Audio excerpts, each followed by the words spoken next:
샬롬 안녕하세요. 말씀 읽어주는 제입니다. 사순절 저희가 마태복음 읽고 있는데요. 기도하고 시작하겠습니다. 살아계신 주님, 저희에게 또 하루를 허락하여 주셔서 주님의 말씀을 따라갈 수 있게 하시니 감사드립니다. 우리의 삶에 힘이 되시고 능력이 되시고 또 우리의 모든 것 되시는 주님을 기억하는 하루 되게 하여 주십시오. 예수님 이름으로 기도드립니다. 아멘. 네, 오늘은 마태복음 21장 새한글 성경입니다. 예수님 일행이 예루살렘에 가까이 이르러 올리브산의 기슭에 있는 벳바게로 가신 때였다. 그때 예수님이 2명의 제자에게 일을 맡겨 보내셨다. 그러면서 그들에게 말씀하셨다. 그대들 맞은편 마을로 가세요.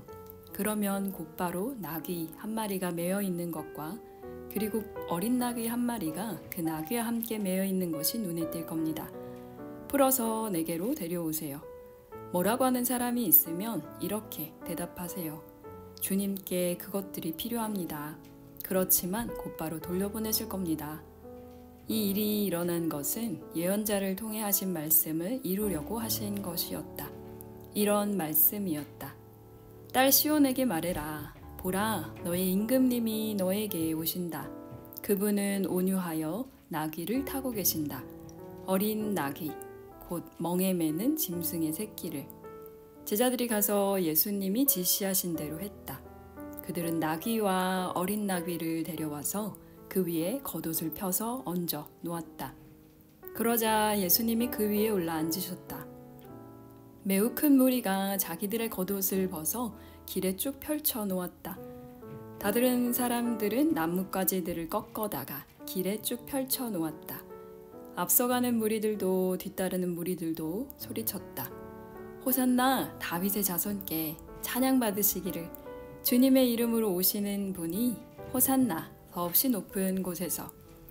그리고 예수님이 예루살렘에 들어가시자 온 도시가 들썩이며 말했다. 이 사람은 누구지? 그러자 무리들이 말했다. 이분은 예언자 예수님입니다. 갈릴레아의 나사렛 사람입니다.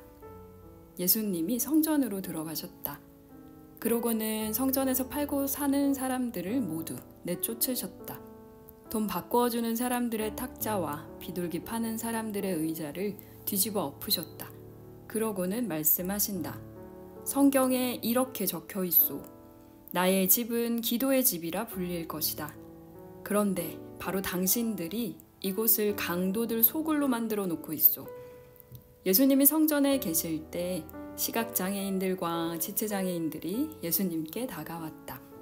예수님은 그들을 고쳐주셨다.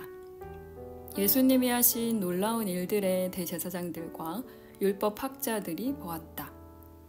호산나 다윗의 자손께 하고 성전에서 소리치는 아이들도 보았다. 그들은 몹시 화가 났다. 그래서 예수님께 따졌다. 이 아이들이 뭐라고 말하는지 듣고는 있소? 예수님이 그들에게 대답하신다. 그렇소. 그런데 당신들은 읽어보지도 못했소? 어린아이들과 젖먹이들의 입을 빌려 찬송을 완전하게 하셨다 하는 말씀을 말이요. 그러고는 예수님이 그들을 내버려 두시고 예루살렘 밖으로 나가 베다니로 가셨다. 거기서 밤을 지내셨다. 아침 일찍 예루살렘으로 돌아오시는데 예수님이 배가 고프셨다. 그때 길가에 무화과 나무 한 그루가 있는 것을 보시고는 그쪽으로 가보셨다. 그러나 오직 이파리 말고는 그 나무에서 아무것도 눈에 띄지 않았다. 그래서 예수님이 그 나무에게 말씀하신다. 너한테서 더는 영영 열매가 맺히지 않을 것이다. 그러자 그 무화과 나무가 곧장 말라버렸다. 제자들이 보고서 놀라워하며 여쭈었다. 무화과 나무가 곧장 말라버리다니 어떻게 된 겁니까? 예수님이 대답하셨다. 아멘. 그대들에게 말합니다. 그대들에게 믿음이 있고 의심하지 않으면 무화과 나무에게 일어난 이런 일을 그대들도 할 겁니다. 그뿐만 아니라 이 산더러 일어나서 바다에 빠져라 하고 말하면 말한 대로 될 것입니다. 그대들이 기도할 때 믿고 달라고 하는 것은 무엇이든지 다 받을 것입니다. 예수님이 성전에 들어가셨다. 거기서 가르치고 계실 때 대제사장들과 백성의 원로들이 예수님께 다가와서 따졌다. 당신은 무슨 권리로 이런 일을 하는 것이오? 누가 당신에게 이런 권리를 주었소? 예수님이 그들에게 대답하셨다. 당신들에게 나도 한 말씀 좀 물어보겠소. 당신들이 나에게 대답을 하면 무슨 권리로 이런 일을 하는지 나도 당신들에게 알려주겠소. 요한의 세례는 어디서 비롯된 것이오? 하늘에서요, 사람에게서요? 그들은 자기네끼리 이야기를 주고받으며 말했다. 하늘에서 비롯됐다라고 대답하면 그가 우리에게 이렇게 말할 텐데요. 그러면 무엇 때문에 요한을 믿지 않았소? 사람에게서 비롯됐다라고 대답하자니 무리가 두렵습니다. 모두가 요한을 예언자로 여기고 있으니까요. 그래서 그들은 예수님께 대답하기를 알지 못하오 하고 말했다. 예수님도 그들에게 말씀하셨다. 나도 무슨 권리로 이런 일들을 하는지 당신들에게 말하지 않겠소. 당신들 생각에는 어떻소? 어떤 사람에게 자식이 둘 있었소. 그 사람이 첫째에게 다가가서 말했소. 얘야, 오늘 포도밭에 가서 일하도록 해라. 첫째가 그러고 싶지 않아요 하고 대답했소. 하지만 나중에 마음을 바꾸어 일하러 갔소. 한편 그 사람이 다른 아들에게도 가서 똑같이 말했소. 그 아들은 제가 당연히 가야죠 주님 하고 대답했소. 그런데 가지 않았소. 이 둘 가운데 누가 아버지의 뜻을 실행했소? 그들이 대답한다. 첫째입니다. 예수님이 그들에게 말씀하신다. 아멘, 당신들에게 말하오. 세금업자들과 몸 파는 여자들이 당신들보다 앞서 하나님 나라로 들어가고 있어. 요한이 당신들한테 와서 의의 길을 알려주었지만 당신들은 요한을 믿지 않았기 때문이요. 하지만 세금업자들과 몸 파는 여자들은 그를 믿었소. 그런데 당신들은 말이요. 그걸 보고서도 나중에라도 마음을 바꾸어 믿지 않았소. 다른 비유를 들으시오. 어떤 집주인이 있었소. 그가 포도밭을 일구고 거기에 울타리를 두르고 그 안에 포도즙 짜는 구덩이를 파고 망대를 세웠소. 그 포도밭을 농부들에게 빌려주고 먼 길을 떠났소. 열매 거둘 때가 가까워 오자 그 사람이 자기 종들을 농부들한테 보내서 열매 가운데 자기 몫을 받아오게 했소. 농부들은 그 종들을 붙잡아 한 명은 매질하고 한 명은 죽이고 또 한 명한테는 돌을 던졌소. 그 사람은 먼저 번보다 더 많은 다른 종들을 다시 보냈소. 그러나 농부들은 그들에게도 똑같은 짓을 했소. 나중에는 농부들한테 자기 아들을 보내며 말했소. 내 아들은 존중하겠지.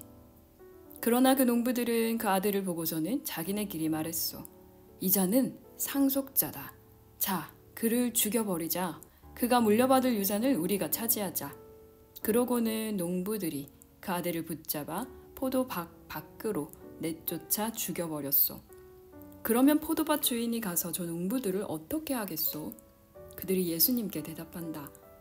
못된 농부들을 사정없이 없애버리고 그 포도밭은 다른 농부들에게 내줄 것이요.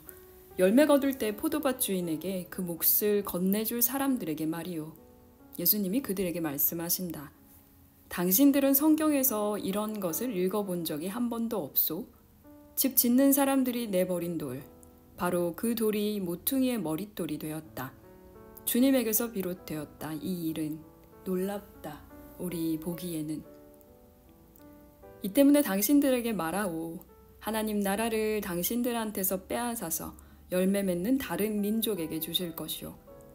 이 돌 위에 떨어지는 사람은 산산조각이 날 것이요. 이 돌이 누구 위에 떨어지든 그 사람을 으깨어 가루로 만들어 버릴 것이요. 대제사장들과 바리새파 사람들이 이런 비유들을 듣고서 예수님이 자기들에 대해 말씀하시는 줄 알아차렸다. 그래서 그들은 예수님을 붙잡으려고 했지만 무리들을 두려워했다. 그들이 예수님을 예언자로 여기고 있었기 때문이다. 아멘. 22장입니다. 이어서 예수님이 여러 비유를 들어 그들에게 다시 말씀하셨다. 하늘나라는 어떤 임금의 경우와 같소. 그가 자기 아들을 위해 결혼 잔치를 베풀었소. 그리고 자기 종들을 보내어 초대받은 사람들을 결혼 잔치에 불러오게 했소. 그런데 그들은 오고 싶어 하지 않았소. 다른 종들을 다시 보내며 말했소. 초대받은 사람들에게 이렇게 말해라. 자, 내가 잔치를 마련해 놓았네. 황소와 살찐 송아지들을 잡아 놓았어. 준비가 다 됐네. 이제 결혼잔치에 오게나. 그러나 초대받은 사람들은 귓등으로 듣고 가버렸어. 어떤 이는 자기 농장으로, 또 어떤 이는 장터로 말이요. 그 밖에 다른 사람들은 그 종들을 붙잡아 모욕하고 죽였소. 그러자 임금은 화가 치밀었소. 그래서 자기 군대를 보내어 저 살인자들을 없애버렸고 그들의 도시는 불태워 버렸소. 그때 임금이 종들에게 말한다오. 결혼잔치는 준비되어 있는데 초대받은 사람들이 자격이 없었다. 그러니 여기저기 주요 거리로 나가서 만나는 대로 사람들을 결혼잔치에 초대해라. 저 종들이 길로 나가서 만난 사람을 모두 데려왔어. 악한 사람이든 선한 사람이든 말이요. 마침내 기대 앉아서 먹는 사람들로 결혼잔치 자리가 가득 찼소. 기대 앉아서 먹는 사람들을 살펴보라고 임금이 들어가서 보았더니 거기에 결혼잔치의 예복을 입지 않은 사람이 있었소. 임금이 그 사람에게 말한다오. 이 친구야, 결혼잔치에 예복을 입지 않고 여기에 들어오다니 어떻게 된 건가? 그 사람은 아무 말이 없었소. 그때 임금이 잔치 시중꾼들에게 말했소. 그의 발과 손을 묶어서 바깥 어두운 데로 쫓아내어라. 거기서 그가 울부짖으며 이를 갈 것이다. 부름받은 사람은 많은데 선택받은 사람은 적기 때문이요. 그때 바리새파 사람들이 가서 예수님이 하시는 말씀에 덫을 놓으려고 계획을 꾸몄다. 그들이 자기 제자들을 헤롯 땅 사람들과 함께 예수님께 보내어 말씀드리게 했다. 선생님, 우리가 알기로 선생님은 참된 분이셔서 하나님의 길을 참되게 가르치시고 어느 누구의 눈치도 보시지 않습니다. 사람의 겉모습을 봐서 치우치지 않으시니까요. 그러니까 우리에게 말씀해 주십시오. 선생님 생각에는 카이사르에게 주민세를 바쳐도 괜찮은가요? 괜찮지 않은가요? 예수님이 그들의 악함을 알아차리시고 말씀하셨다. 겉다르고 속다른 사람들, 당신들은 어째서 나를 떠보는 것이요? 주민세로 내는 동전을 나에게 보여주시오. 그러자 그들이 예수님께 데나리온을 가져왔다. 예수님이 그들에게 물으신다. 이 돈에 새겨놓은 모습과 이름은 누구의 것이요? 그들이 예수님께 대답한다. 카이사르의 것입니다. 그때 예수님이 그들에게 말씀하신다. 그러면 카이사르의 것은 카이사르에게, 하나님의 것은 하나님께 돌려드리시오. 그들이 듣고서 놀라워했다. 그리고 그들은 예수님을 내버려 두고 떠나갔다. 바로 그날에 사두개파 사람들이 예수님께 다가와서 부활이 없다고 주장했다. 그러면서 파고들어 여쭈었다. 선생님, 모세는 이렇게 말했습니다. 어떤 사람이 죽었는데 자식이 없었다고 합시다. 그럴 때는 죽은 사람의 형제가 그 여자에게 장가들어야 합니다. 그래서 죽은 형제를 위해 후손을 낳아주어 대를 잇게 해야 합니다. 그런데 우리 가운데 칠형제가 있었습니다. 첫째가 결혼을 했는데 삶을 마감했고 그에게는 후손이 없어서 자기 아내를 자기 형제에게 남기게 되었습니다. 둘째도 셋째도 마찬가지였습니다. 일곱째까지 그랬습니다. 맨 나중에는 그 여자가 죽었습니다. 그러면 부활 때에 그는 7명 가운데 누구의 아내가 되겠습니까? 7명이 다 그 여자를 아내로 맞아들였으니 말입니다. 예수님이 그들에게 대답하셨다. 당신들은 속아 헤매고 있는 거요. 성경도 하나님의 능력도 알지 못하기 때문에 말이요. 사실 부활 때에는 장가도 가지 않고 시집도 가지 않소. 도리어 그들은 하늘에 있는 천사와 같소. 죽은 사람들이 부활하여 다시 일어나는 일을 두고 하나님이 당신들에게 하신 말씀을 읽어보지 못했소. 나는 아브라함의 하나님, 이삭의 하나님, 야곱의 하나님이다 하고 말씀하셨소. 하나님은 죽은 사람들의 하나님이 아니라 살아있는 사람들의 하나님이시오. 무리들이 듣고서 예수님의 가르치심에 매우 놀랐다. 예수님이 사두개파 사람들의 입을 다물게 했다는 소식을 바리새파 사람들이 듣고서 한 곳으로 모였다. 그들 가운데 율법 전문가 하나가 예수님을 떠보려고 파고들어 여쭈었다. 선생님, 율법 가운데 가장 큰 계명은 어느 것입니까? 예수님이 대답하셨다. 주님, 곧 그대의 하나님을 사랑하라. 온 마음과 온 정성과 온 의지로. 이것이 가장 크고 으뜸가는 계명이요. 버금가는 것도 마찬가지로 중요하오. 너의 이웃을 너 자신처럼 사랑하라. 이 두 계명에 온 율법과 예언서가 걸려 있어. 바리새파 사람들이 함께 모였을 때 예수님이 그들에게 물어보셨다. 당신들은 그리스도에 대해 어떻게 생각하오?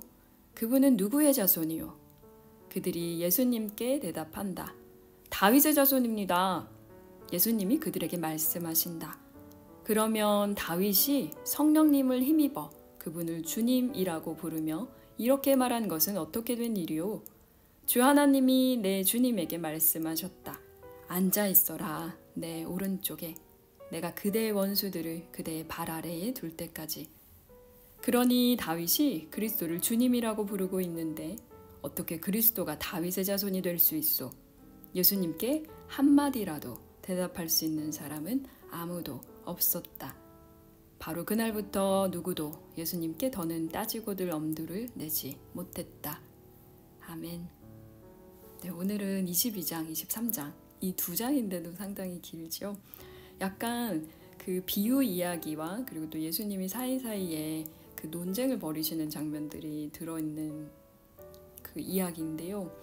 예수님의 어떻게 보면 핵심 이야기라고 해야 될까요? 계명을 묻는 사람들에게 이웃을 사랑하고 하나님 사랑이 먼저였죠. 하나님을 사랑하고 이웃을 사랑하라는 얘기가 있었고, 저희가 며칠 전에 읽었던 그 성전세 이야기, 그리고 또 그 성전을 깨끗하게 하시는 분이 누구신지를 지금 여기서 예수님이라고 알려주고 계시는데요.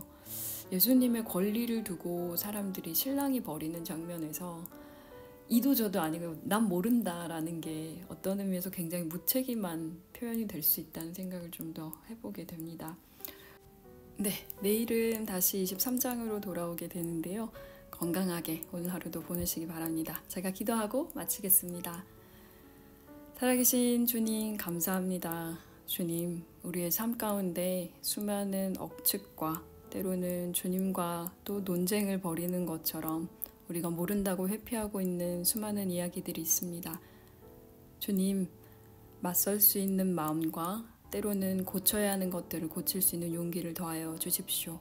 오늘 하루도 들으시는 청취자님들의 삶을 붙들어 주시고 강건하게, 강온하게 주님께서 함께하여 주십시오. 예수님 이름으로 기도드립니다.